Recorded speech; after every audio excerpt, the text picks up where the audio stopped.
这种电声明火灶，大概功率大概是5000瓦的。啊，你看这是第一档，你看我们每个档位都是全亮的，基本上也解决了这个行业的难题啊，就是说每个档位都全亮。那么从2000瓦到5000瓦，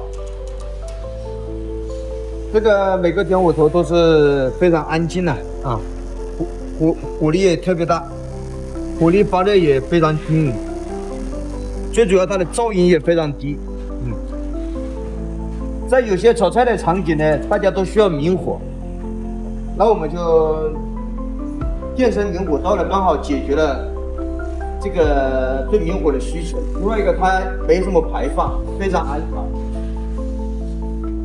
另外一个锅的温度呢特别高，它大概有1200度左右，所以炒菜时候